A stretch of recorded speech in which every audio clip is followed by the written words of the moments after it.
જય સોમનાથ. હેલો, બોલો. નમસ્કાર. હા? નમસ્કાર, પત્રકાર વાત કરું છું, મનોજ ચૌહાણ. બોલો બોલો સાહેબ. જી શ્રી રાજેશ્વરી માં મેલડી હા, મલાડ બોલો. ગામમાંથી વાત કરો છો? જી સાહેબ, બોલો બોલો. ભુવાજી રાજુભાઈ લક્ષ્મણભાઈ રબારી. હા જી સાહેબ, બોલો બોલો. કેમ છો? મજામાં? મજા મજા બોલો. સારું ને. આપણું ધામ હજી ચાલે છે? હે? આપણું ધામ હજી ચાલે છે? હા, ચાલુ છે ને ક્યાં ચાલે છે? મંદિર ને? હા, મંદિર ક્યાં છે આપનું? મલાત જ. ક્યાં છે? મલાત જ સાહેબ. બરાબર. કયા તાલુકા જિલ્લામાં આવ્યું? તાલુકો સુજિત્રા, જિલ્લો આણંદ. તાલુકો સુજિત્રા. ને જિલ્લો આણંદ. બરાબર છે. હું પત્રકાર છું, મનોજ ચૌહાણ, અને મારું ડેલી ન્યૂઝપેપર છે. આપની સાથે મારે ખાસ કરીને વાત એ કરવાની છે. જી સાહેબ. આપણા પાસે ટાઈમ તો છે ને? હા, બોલો બોલો બોલો. બરાબર. આપણો ટાઈમ બગાડ્યો નથી ને મેં? ના ના ના ના, ઉઠે જ તો બોલો બોલો. બરાબર બરાબર. તો આપ તો લગભગ ઘણા વર્ષોથી ભુવાગતિ કરતા હશો ને? આમાં તો દાદા વખત ચાલે ને. ઓહો, બાપ દાદાનો સમયથી વારસામાં ચાલી રહી છે ને? હા, વાર સાહેબ. બરાબર વાત છે. અંધશ્રદ્ધા મુક્તિ અભિયાન ચલાવું છું જી સાહેબ. મારી ટીમ સાથે, જી અને મારું એટલું જ કહેવાનું છે જી સાહેબ. કે આપ એટલા વર્ષોથી ભુવાગતિ કરી રહ્યા છો, જી જી. એનું પરિણામ શું મળ્યું આપને? અમારે તો કુળદેવી માતા છે સાહેબ, સમજો. બોલો. તમારા વારસે માતા આવેલી હોય. જી અમારા ફાધરના ફાધરના ફાધરના ફાધરના ફાધર હોય, સમજો. જી. મારા વડવાથી અમે તો લગભગ 150-200 વર્ષ ચાલતું થાય હોય ને.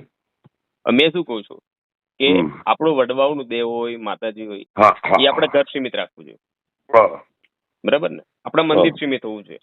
હા બસ. જે બહાર જાહેરમાં સભાઓ બેઠાડવામાં આવે છે, હા બરાબર ને, જાહેરમાં ધૂણ કરવામાં આવે છે, તો હા, મારે આપને ફક્ત એટલું જ કહેવું છે કે અત્યારે અંધશ્રદ્ધા બહુ ચાલી રહી છે, બહુ ચાલી રહી છે, બહુ ચાલે છે. ખૂબ જ ચાલી રહી છે, તો પણ એ સાહેબ જો સમજો એ બરાબર? વાત અને ખોટી. અંધશ્રદ્ધાના અમે નામ માન્ય- ઉપર હલો હલો હલો હલો મારી વાત ભુવાજી. સાંભળો, સમજો. અમે માન્ય જ છે. હલો, જી જી, સમજો બોલો મારી બોલો, વાત. હું સાંભળું છું. અમને ખબર જ છે કે આ લોકો બધું ચલાવે છે ખોટામાં ખોટું. જી એ અમને ગમતું નથી, પણ હવે શું અમે કરી શકીએ કશું, સમજો. જી જી. અમે કેવા માણસ છીએ, તમારા જેવા જ છીએ, સમજી લો પોતે. હું તમને કહું છું ભુવાજી, જી. મારી વાત સાંભળી લેજો.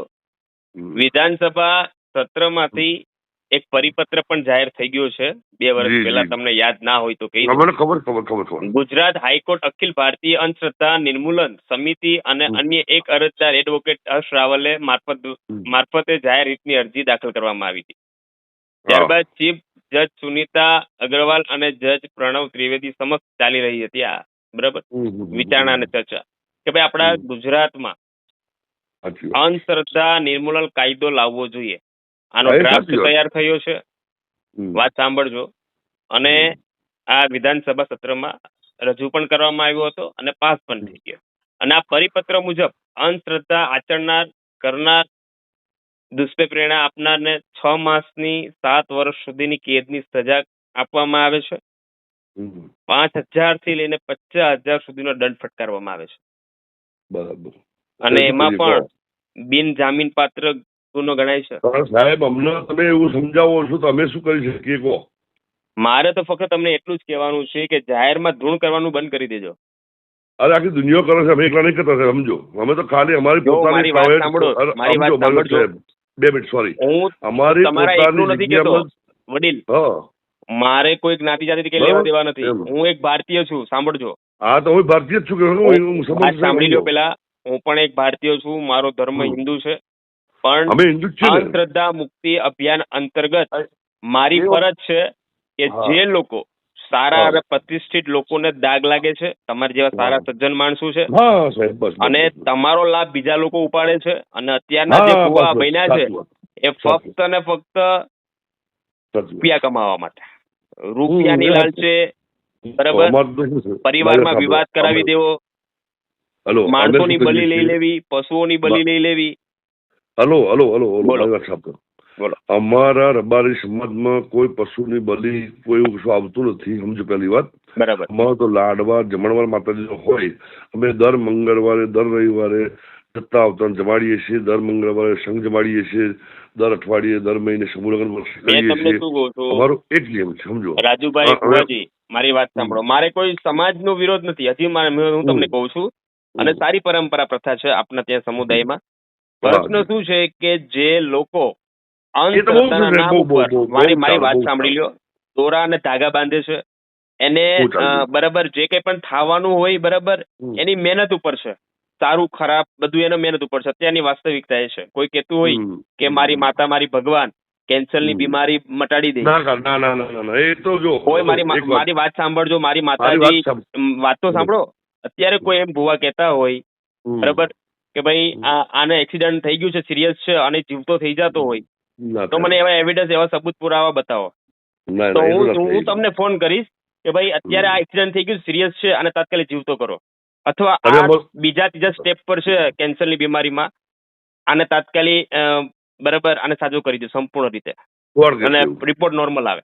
એવા કોઈ ભુવા છે? ના, બહુ કેસ સાહેબ. સમજો, હું તમને કહું, મારી વાત સાંભળો. બધું જ ચલાવે, ઠોકામ ઠોક ચલાવે છે. અમને નથી ગમતું. અમે પણ ટૂંકા એવા પડીએ છીએ. શું છે કે અમે કોઈ કહે છે કે તમે કેમ ના આવું કરો, અમે ના પડી ભાઈ આવું ના કરાય. કોઈ એક્સિડન્ટ એની હેલ્પ કરાય, દવાખાના પૈસા મોકલાવે. અરે રાજુભાઈ ભુવાજી, હું આપને શું કહું છું, અત્યારે લોકો જાણે કે કોઈ અડ્ડો ચાલુ કરી દીધો હોય, એ બધું દુકાન ચાલુ કરી દીધું હોય. અરે યાર, આ લોકો ગુજરાતના દરેક તાલુકા, જિલ્લાઓમાં, ગામડાઓમાં જ્યાં દેખો ત્યાં કોઈ માતાજી ધૂણે છે, કોઈ ભગવાન ધૂણે છે. શું ચાલી રહ્યું છે? તમારી મારી જેવા કોઈ જાગૃત નાગરિકોને તો સામે આવવું પડશે ને. અમે તો દારૂ છોડાવીએ છીએ, દારૂ છોડાવીએ છીએ અમે લોકો. એ તમે સામાજિક સેવાકીય પ્રવૃત્તિ કરો છો, વાત બરાબર છે, પણ જાહેરમાં ધૂણવું, તમારા જાહેરમાં ધૂણવાથી આજની યુવા પેઢી તમારી પાસેથી પ્રેરણા શું લે છે ખબર છે? ધૂણવાની પ્રેરણા લે. અમે તો ભણાવીએ, છોકરાને ભણાવીએ, સમજો. હા, એટલે અત્યારના સમયમાં તો શું છે, વાસ્તવિકતા શું છે, શિક્ષણને પ્રાથમિકતા આપો, બાળકોને ભણાવો ગણાવો અને આગળ વધારો. દર મહિને સમજો, દર મહિને કેમ્પ કરીએ છીએ લોહીનો. બહુ સારી વાત છે, પણ પ્રશ્ન શું છે કે અત્યારે લોકો અંધશ્રદ્ધાના નામ ઉપર પૈસા બનાવી રહ્યા છે. અને રાજુભાઈ, અત્યારે બરાબર હું તમામ ભુવાઓ વિશે તપાસ કરી રહ્યો છું. જે જિલ્લા, તાલુકા, ગામડાઓમાં જે ભુવાઓ લૂંટફાટ કરી રહ્યા છે એમના વિરુદ્ધમાં હું અરજી પણ કરીશ અને કાનૂની કાર્યવાહી પણ કરાવીશ.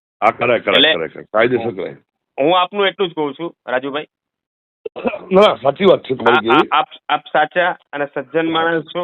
આપ કોઈને ભુવા બનાવતા નથી, અથવા તો આપ કોઈના પાસે અંધશ્રદ્ધાના નામ ઉપર પૈસા લેતા નથી, અથવા તો આપ એવો દાવો નથી કરી શકતા કોઈના લોકો ઉપર કે તમને હું સરકારી નોકરી અપાવું, અથવા પ્રમોશન અપાવું, અથવા તમને વિદેશ મોકલાવું, અથવા તમારા મન ગમતું ચીજ વસ્તુ છે માણસો તમને મળી રહે, એવો તમે કોઈ દાવો નથી કરતા, કોઈ બીજા નથી કરતા. આ બાબતે હું તપાસ કરી રહ્યો છું અત્યારે કે ઘણા બધા ભુવા માર્કેટમાં ફરી રહ્યા છે. એમ નહીં, સ્વર સાહેબ કરાય નહીં, મારો સપોર્ટ તમને. બોલો પછી. બરાબર. તો આપનો ખૂબ ખૂબ આભાર, અને આપ આપનું નામ અને પરિચય આપી દો, અને હું the Gir Somnath post daily ન્યૂઝપેપરના માધ્યમથી પણ પેપરમાં છાપીશ, અને આપણા સોશિયલ મીડિયા દ્વારા યુટ્યુબ ચેનલમાં પણ હું આ ઓડિયો રેકોર્ડિંગ વાયરલ કરું છું અત્યારે.